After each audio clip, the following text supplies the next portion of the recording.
অসুখ হলে কোথায় যান? ডাক্তারের কাছে।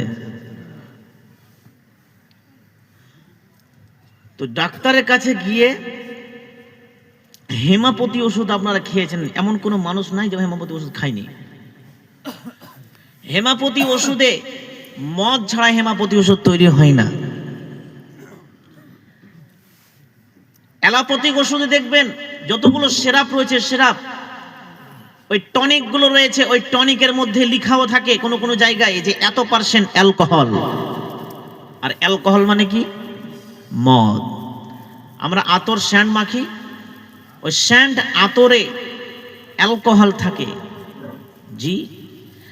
আর ওই ক্ষেত্রে এবার আপনি যদি সুফিগিরি করেন, হ্যাঁ হেমাপতি ওষুধ খাবো না, এটা টনিক খাবো না, ওটা ওষুধ খাবো না, ডাক্তারে বলবে না খাবি ঢুকে যাবে কবরে।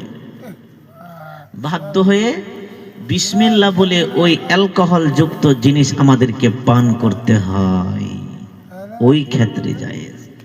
বাকি যত লম্বা খাম্বা আছে না ভাই, ওগুলো হারাম। জি। মনে মনে ভাবছেন যে এতদিন পর একটা বক্তা এসেছে রে এই দক্ষিণ দিনাজপুরের মাটিতে।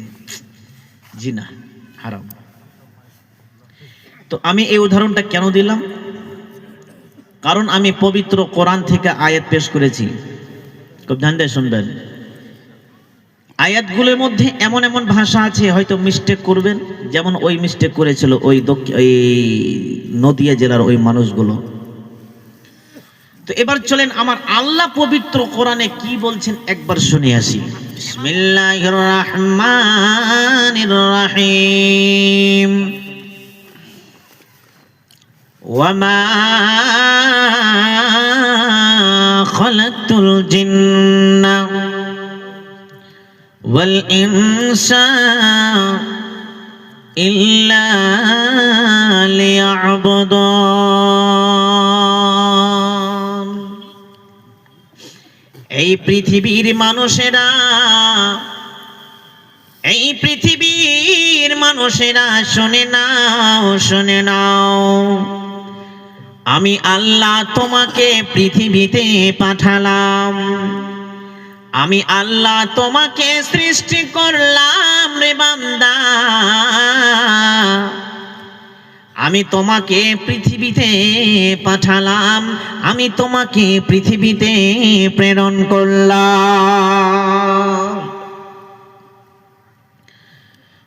আমার শরীর খারাপ, বুঝতে পারছেন আশা করি। তা আমার আল্লাহ বলছেন তোমাদেরকে পৃথিবীতে পাঠালাম। এখানে একটা কোশ্চিন বাচক এলো যে পাঠালাম, কেন পাঠালেন? মনে করেন আপনার ছেলেকে আজকে সকালবেলায় কলকাতা পাঠিয়ে দিয়েছেন। একজন বন্ধু এসেছে, বললে আমার ছেলেকে কলকাতা পাঠিয়েছি। আর একজন বন্ধু এলো, শুনেছো আমার ছেলেকে কলকাতা পাঠিয়েছি। আর একজন বন্ধু এলো যে শুনেছো আমার ছেলেকে কলকাতা পাঠিয়েছি। তখন আরেকজন বন্ধু বলছে হ্যাঁ হে পাঠিয়েছো, ভালো কথা, তো কেন পাঠালে ওটা তো বলবে।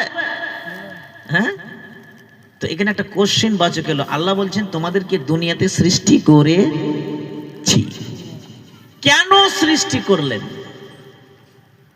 খুব ধ্যান দিয়ে শুনবেন।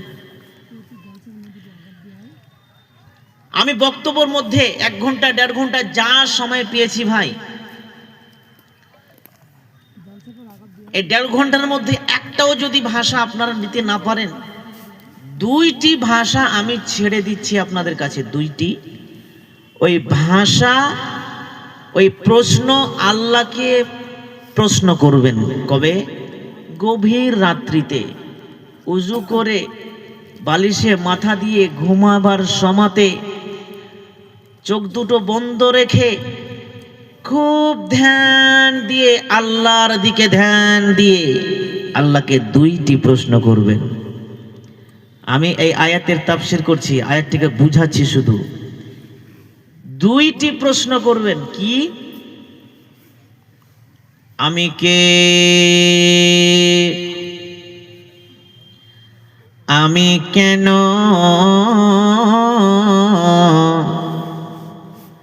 আমি কে?